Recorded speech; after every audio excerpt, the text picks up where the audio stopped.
Hi everyone, so we finished talking about legendary specials and power weapons, so we're going to be talking about the final ammo type now, which is primary weapons to round out our legendary weapon tier list. Now, the way we rank legendary primaries is a little bit different from how we did specials and power weapons. Since there's so many of them, it would be kind of a waste of time to go over dissecting each and every single one with the hundreds and hundreds of primaries that there are in this game. So we decided the way that we're going to do primaries is we're going to split them up into all the different types, so autos, bows, hand cannons, whatever, and we subdivide those into add clear options in both the kinetic and energy slots. Now you'll notice I said just the add clear options. In previous seasons we had individual options for champ stunning specifically, but we decided as a whole that it makes more sense to not really have champ specific like auto rifles for, you know, adaptive munitions, barrier stunning or stuff like that, because, you know, these days everyone has access to radiant on almost every subclass. You have radiant orbs this season. Generally primaries are of higher damage profiles for mini bosses now, so even without stuff like adaptive munitions, even if you're solo, you're still going to be able to stun a champ pretty quickly by yourself without needing any sort of specialized perks. So I think most people would rather not gimp their gameplay in like 90% of what they're doing just to benefit like the 10% of the time where they're stunning a barrier champ, or even less really.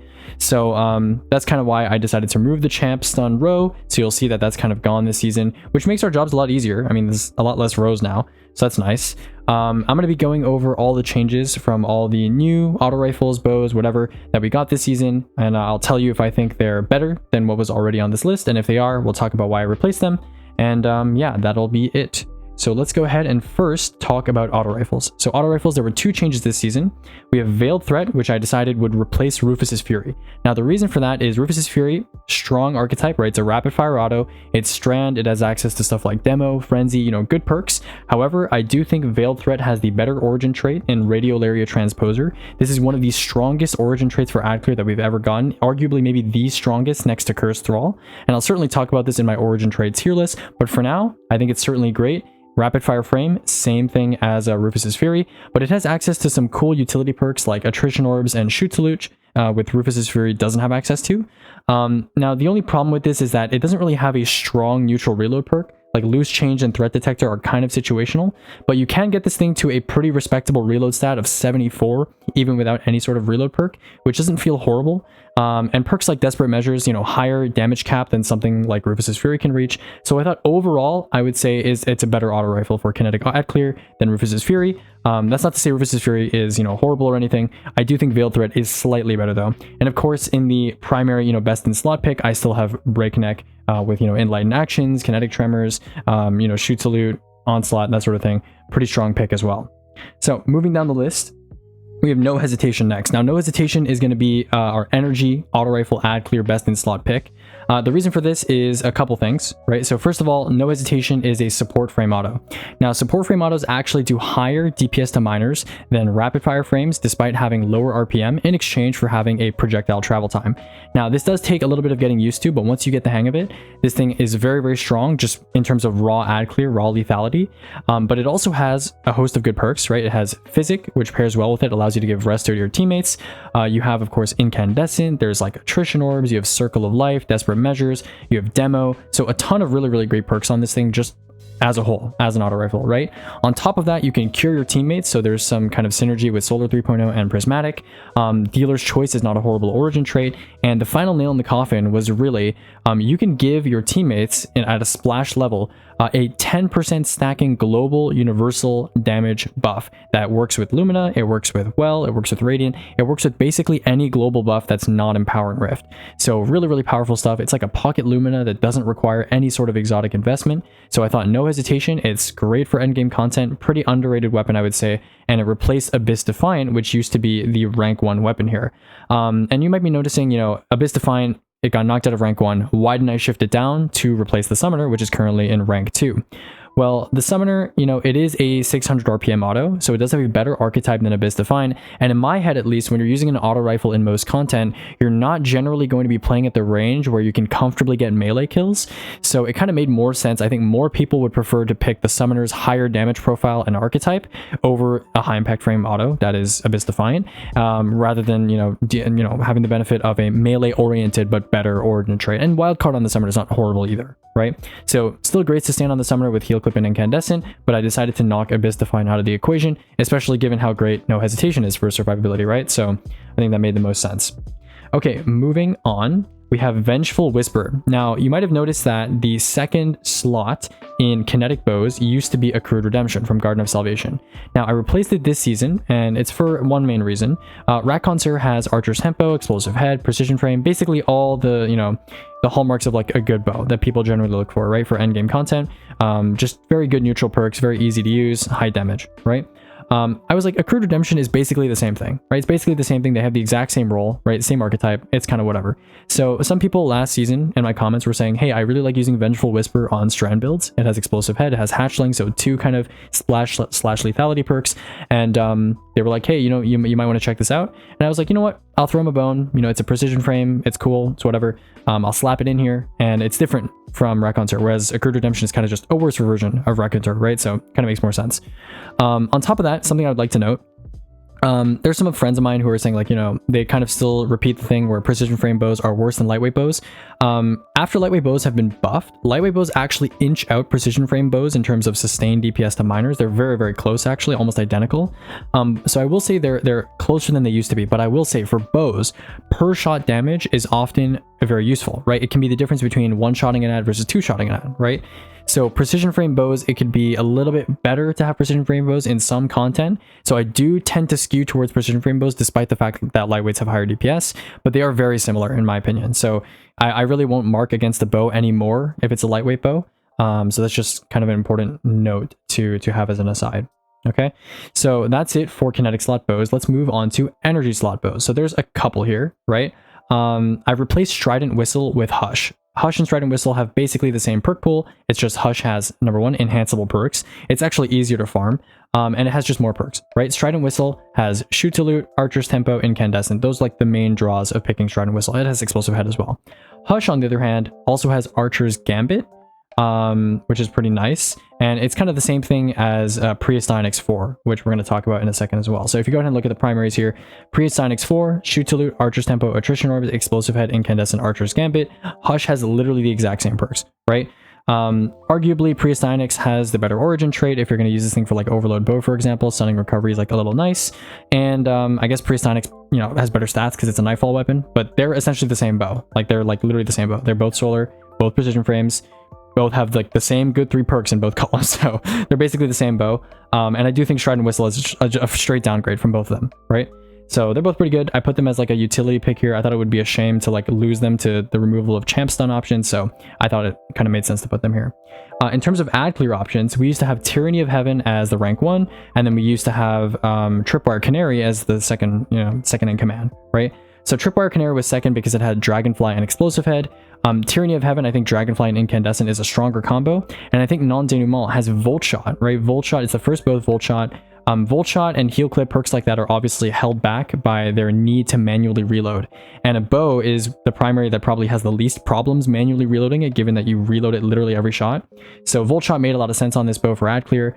Pretty strong pick. I think it's undoubtedly better than Tyranny of Heaven for ad clear. So I decided to put it at rank 1 and Tyranny of Heaven at rank 2.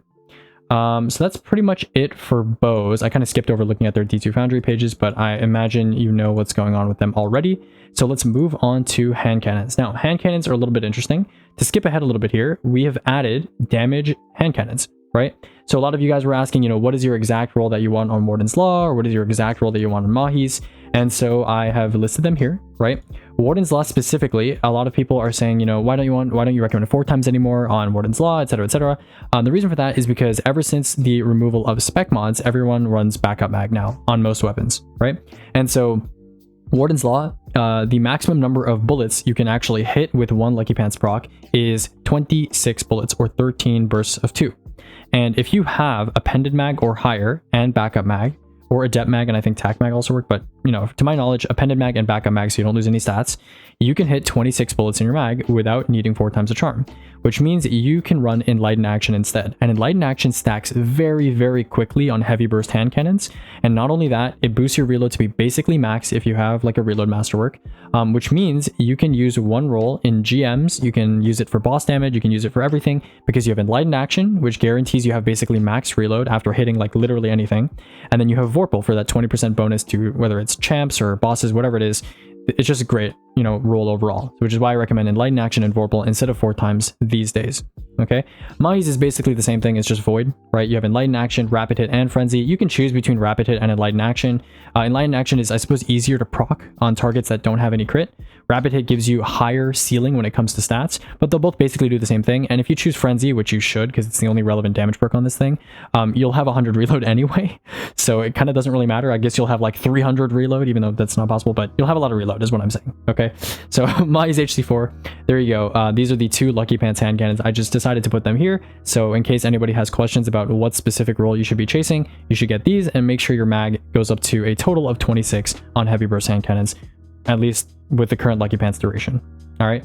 As for kinetic hand cannons, nothing really changed. These two are just powerhouses, right? Nothing from this season, Better Devils, whatever it is. Nothing really comes close. So these two are kind of going to stay where they are. Next, let's move on to energy hand cannons. So energy hand cannons, I only changed one thing. And the only thing I changed is Nation of Beasts was here before with, I believe, Dragonfly Volt Shot. And some people in my comments were like, I use Posterity and I've used Nation of Beasts, and I really think Posterity is stronger, right? So Posterity has a couple things going for it that I kind of neglected in previous seasons. Posterity is a 180 RPM hand cannon, and although you may hate 180 RPM hand cannons because they feel really weird, their recoil feels very abnormal, let's say. Posterity 180 RPM hand cannons, for whatever reason, when you account for manual reload, actually have the highest sustained DPS to minors in the game. Out of all the hand cannon archetypes, right? So even compared against heavy burst, which kind of surprised me. So with that fact in mind, I think Posterity is very strong. Volt Shot and Frenzy is a very strong combination, obviously. Having 100 reload from Frenzy means you can proc Volt Shot very quickly, and this thing's just base damage from its archetype is pretty good. Bray Inheritance is a good origin trait as well. So I thought it made sense to replace Nation of Beasts with Posterity. I think that was fine. But in the meantime, we also did get some other hand cannons that are pretty strong, right? Heal Clip Incandescent Luna's Howl is very good, right? It's also very, very good.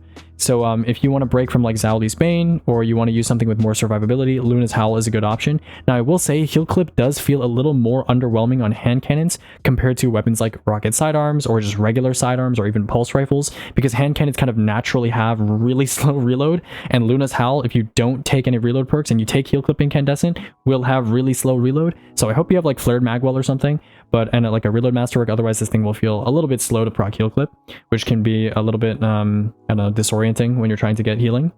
I would also say Sightline Survey is possibly an interesting alternative to Posterity. It lacks Frenzy, right? So you're going to be hitting for less per shot, but you do have Enlightened Action, which is maybe a more consistent reload perk. And on top of that, you have Radial Area Transposer, which, like I mentioned when I was talking about Veiled Threat and I was gassing it up, is also really good, right? So you can kind of take your pick. If you prefer, like, you know, Posterity with a 15% damage perk all the time, that might be more your speed. Or if you prefer Radial Area Transposer and the pool origin trait, maybe Sightline Survey is better for you. But again, this energy slot hand cannon has been one of the most contested in Destiny's history when it comes to good options being in that slot. So I'm totally fine with, you know, having multiple options in the alternative section here. Okay, so that is it for hand cannons, I believe. So we are mostly through this list, but let's go over the remaining stuff. We have pulse rifles. So pulse rifles, I don't think anybody is surprised by this, but Nullify has in fact replaced Oversoul Edict as the best energy ad clear pulse rifle in the game. Number one, it has an OP new archetype in the Heavy Burst archetype.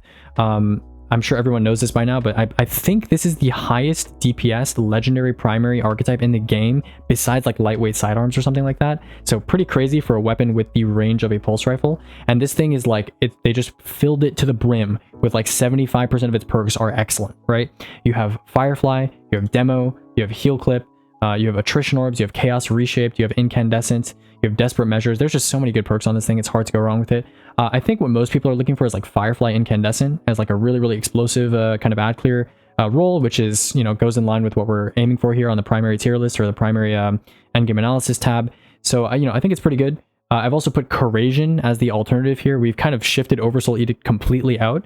And the reason for that is because Corasion is also the new OP Heavy Burst archetype.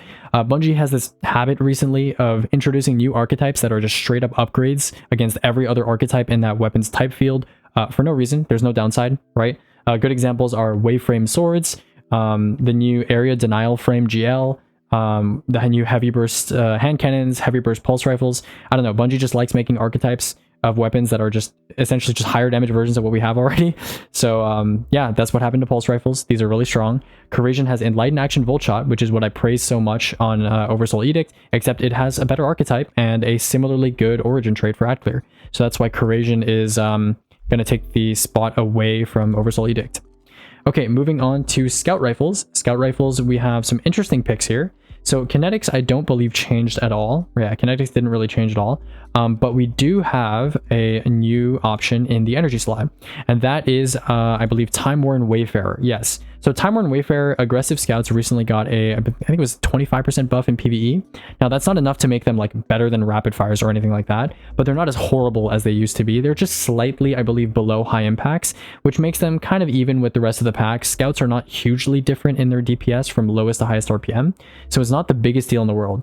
Now the reason why I put Time Worn Wayfarer here is because the number one pick for PvE energy scout rifles used to be Doom of Chelchis, right? And that thing, people really liked it, but I didn't like it so much because it was a precision frame scout. It was a 180 RPM frame scout, so it was already kind of suboptimal when it comes to DPS. There's two archetypes that are better, right? Lightweights and rapids. So Time Worn Wayfarer being the rank 1, in terms of if you want to compare against the optimal archetype, it wasn't even against an optimal archetype to begin with. And it also has some perks that I think are maybe more endgame relevant. Now, I could be wrong about this, right? But they could be more endgame relevant, right? It has heal clip, which you can proc really, really quickly on an aggressive frame because it's not like a whole mag reload. You just have to like reload one bullet once to proc it. It has shoot salute, it has incandescent, it has radial area transposer. Now you could, I would say in endgame content, it would be probably pretty difficult to proc radial area transposer with a 120 RPM scout. But you know, take that as you will. I really think these are quite close. They're kind of for different scenarios, I suppose. Yeah, but Doom of Chelchis is still here. Firefly, Dragonfly, Frenzy. So yeah, that's going to be in the alternative. Oh, they got a 30% buff. Okay, yeah, so even higher. Not even 25, it's 30. Okay, I did leave a utility row here. This was originally called Champs. I did leave a utility role here for Tarnished Metal because I do believe shoot salute explosive payload scouts are used in endgame content a fair amount. Whether we're talking lowmans, whether we're talking speedruns, people do pull out the shoot salute explosive payload scouts from time to time. So I thought I would be kind of remiss to not mention them here. I believe that's it for scout rifles. SMGs, sidearms didn't really change at all this season, if I'm not mistaken. So yeah, these can kind of remain the same. This should say add clear here and not applicable.